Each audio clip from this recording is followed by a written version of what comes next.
What if reality is way more intricate than we think? Like, what if the universe isn't just, following laws, but actually running on some kind of secret hidden logic, almost like a giant cosmic computer program? That's a pretty mind-bending way to start. Right.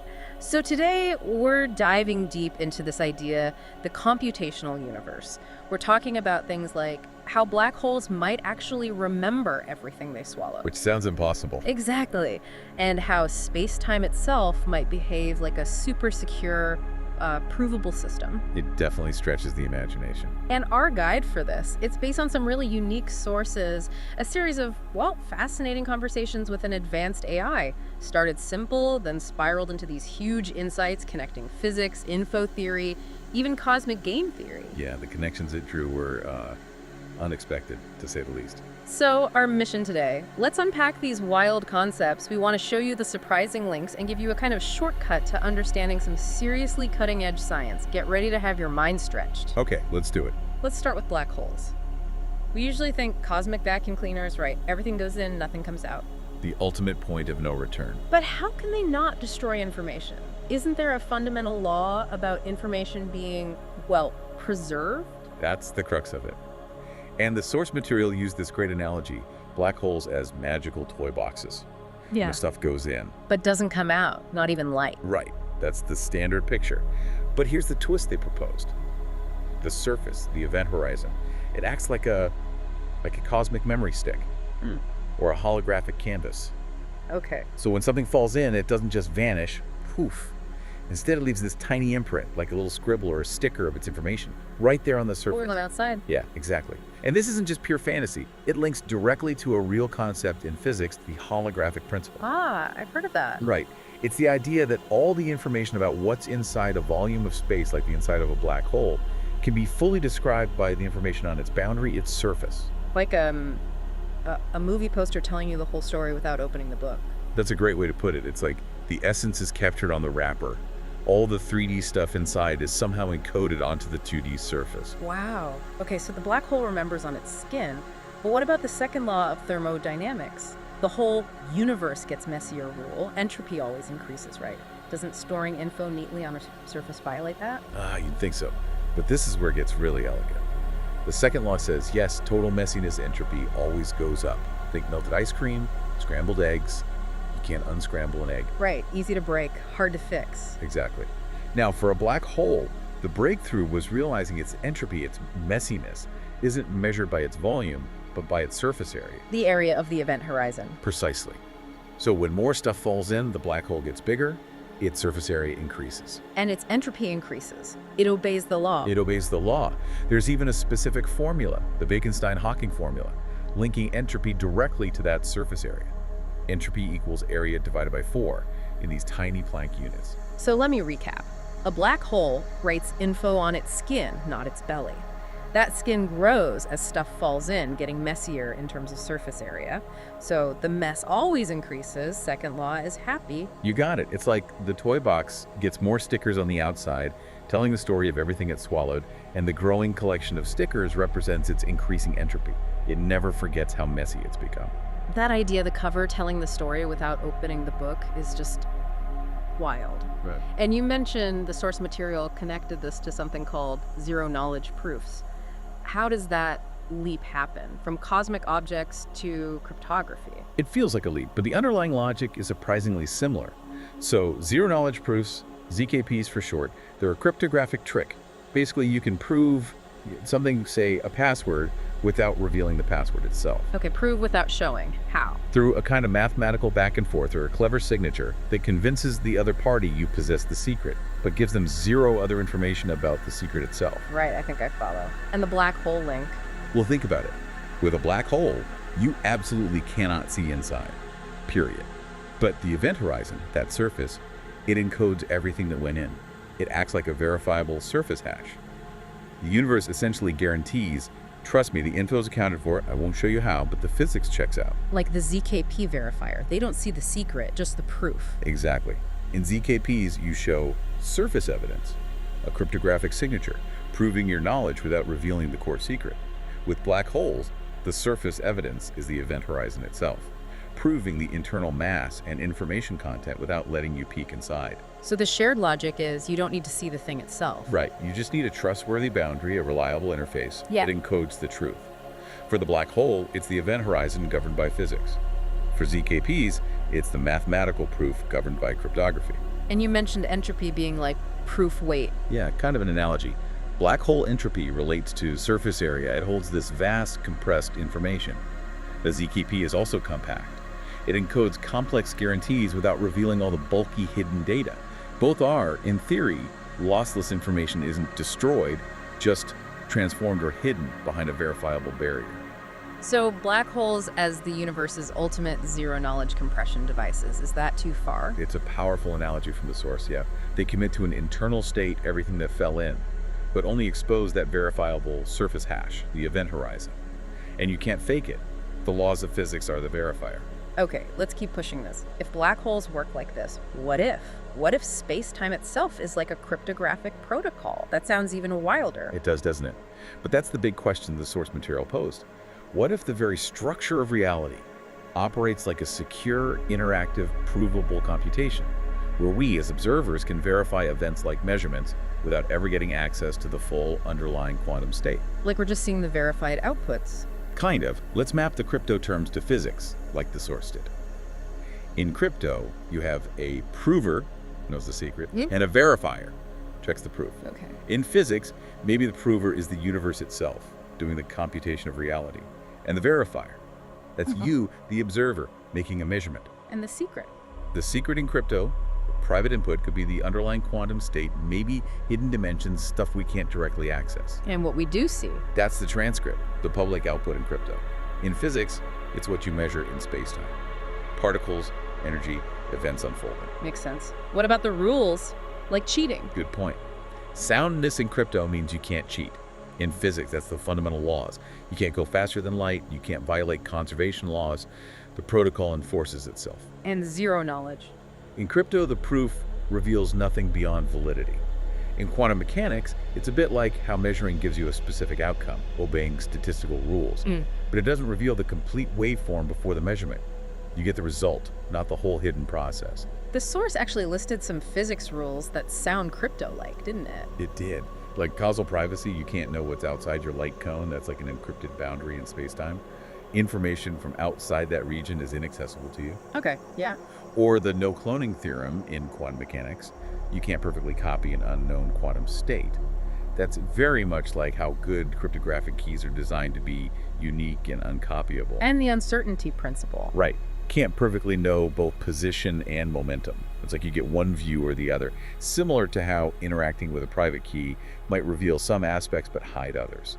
And holography, like we discussed with black holes, boundary information describing the interior, that's fundamentally how cryptographic hashes work, summarizing data. So time itself could be like a verification step. That's the idea. Like each moment, each observation is a kind of zero knowledge proof handshake between your senses and the underlying system. The universe presents an outcome, saying, here's the next valid state, consistent with all the rules. You get the verified result, but not the raw calculation. The source used an acronym, ZK-SNARK. Yes. ZK-SNARKs are a specific type of ZKP. Is for succinct, the proof is small. Reality compresses immense complexity into the simple events we see. And for non-interactive, the proof just exists. You don't need a back and forth with the prover. Reality just is. And ZK, for zero knowledge, you're convinced of its validity without seeing the hidden workings. Wow. So the picture painted is the cosmos as this huge, cryptographically secured ledger operating at the Planck scale. Every interaction is like a ZK verified transaction. For you, the listener, it means you experience the outputs matter, time, events, but the universal source code remains hidden. The universe just keeps saying, here's the next tick, trust me, it checks out. Okay, if space-time is the secure protocol, what about quantum entanglement? That spooky action at a distance, it always felt like some kind of hidden communication, even though Einstein hated it. How does that fit in? It fits beautifully, actually. Entanglement seems almost designed for this kind of framework. Let's quickly recap entanglement.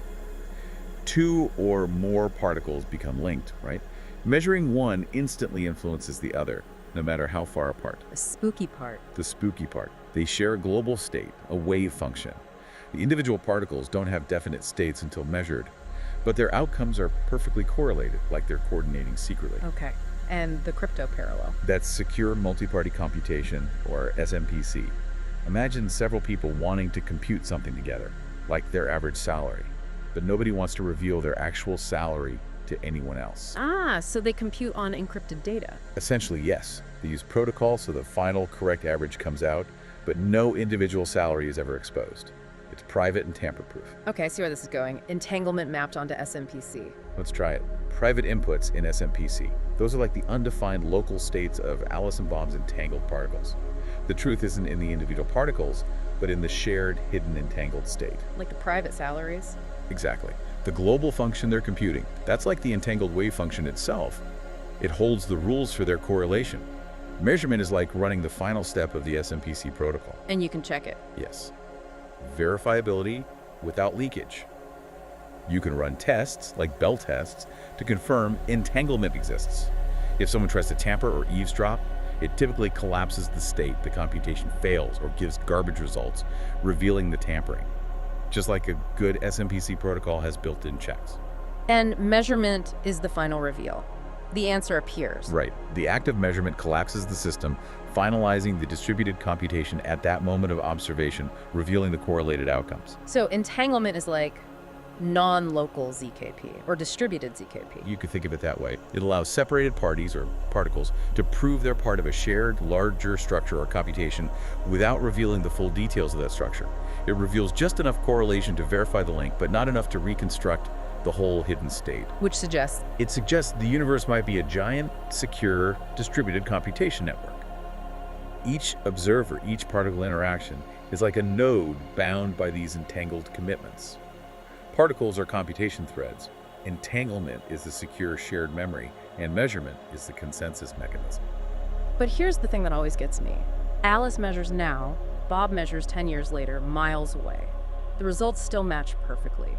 How does that work if it's a computation finalizing now? That's a fantastic point, and it highlights another parallel, asynchronous SMPC. These are cryptographic protocols designed to work even if the parties act at different times. The protocol guarantees the integrity and correlation of the final result regardless of the timing of individual actions or measurements. The shared outcome is locked in by the entanglement itself, waiting to be revealed. Okay, so the timing doesn't break the correlation. Exactly. So entanglement isn't just quantum weirdness. It looks like a fundamental mechanism for secure, distributed coordination, maybe baked into reality's operating system. Privacy-preserving, trustless computation as a law of nature. Incredible. Okay, so if the universe runs on these cryptographic rules, these secure protocols, what kind of game does that make reality? Let's shift focus now to cosmic game theory. Yeah, let's frame it that way. The universe is the game board. The rules are fixed. Causality, entropy, information conservation, measurement collapse, finite resources. We, as observers, are players, but we only have partial knowledge. We can't see the whole board or know the underlying code perfectly. And who are the players, or agents, as the source called them? It's a broad spectrum, from fundamental particles just interacting to cells competing and cooperating, all the way up to complex life, civilizations, maybe future AIs, even speculative, godlike conscious patterns. And what are they all trying to do in this game? Fundamentally, they're all trying to navigate the rules to achieve certain goals. Survive, grow, gather information, learn, signal their state or intentions, coordinate with others, sometimes compete, preserve their own structure or information, and generally optimize their outcomes within the constraints. The source outlined different strategy layers. Can you walk us through those? Sure. This starts super basic. Level 0, matter, just thermodynamics. Even non-living stuff plays. Particles spread out to increase entropy. But structures like stars or crystals win locally by maintaining order, resisting entropy for a time, even though they contribute to the overall increase globally. Okay, the physics baseline. Then, level 1, life. This is the game of entropic defiance. Living systems are all about creating local order. They organize matter, store information incredibly densely in DNA, replicate with variation that's key, and adapt.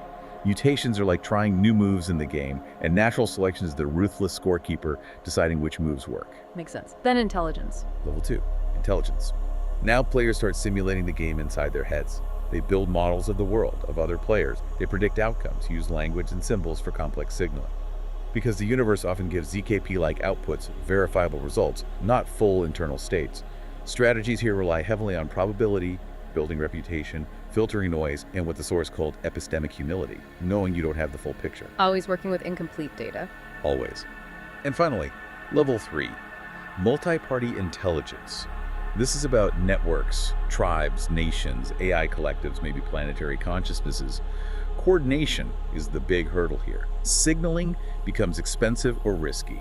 There's a constant tension between sharing information for cooperation and keeping secrets for advantage.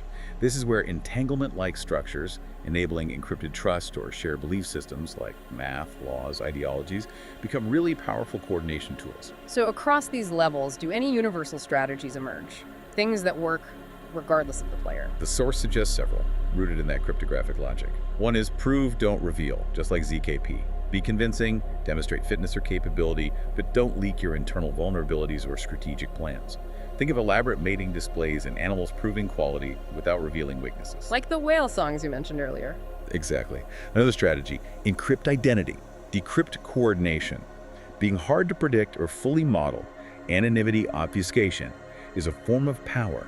Share decryption keys channels for coordination only with trusted allies. Entanglement offers this almost perfectly. Shared fate without needing explicit keys. Interesting. What else? Model the game board's rules, not just the players. This is crucial. Instead of just reacting to other players, understand the fundamental physics, the compiler of reality. The most advanced strategies might involve manipulating space-time or information itself, not just competing conventionally. Focus on the physics. Right. Then there's conditional altruism via quantum coordination. Cooperation is notoriously unstable, but if players can link their fates through something like entanglement, guaranteeing mutual outcomes, then trustless cooperation becomes viable. Imagine future civilizations creating entangled treaties. Wow. That's a thought. And finally, the ultimate strategy might be to mimic the universe's protocols. Build your own systems, governance, data storage, communication based on the same principles. ZK proofs for privacy, holographic storage for efficiency, SMPC for secure collaboration. Adapt to the universe's native language. This really reframes everything. Our existence, competition, cooperation, it's all part of this cosmic information game. So what about the endgame? What about the truly advanced players? Yeah, let's talk post-singularity entities, or PSEs. These are hypothetical intelligences that have fundamentally transcended human limitations. Oh, so? Think, escaped biological limits, massively scaled cognition, ability to run their consciousness on different hardware, substrate independence, maybe even manipulate time perception, networked identities, capability to rewrite their own core code, algorithmic sovereignty, complete mastery of cryptography like ZKPs and SMTC, and the ability to model reality with incredible fidelity. They're playing a different game entirely. Okay, so what would their strategies look like in this cryptographic universe?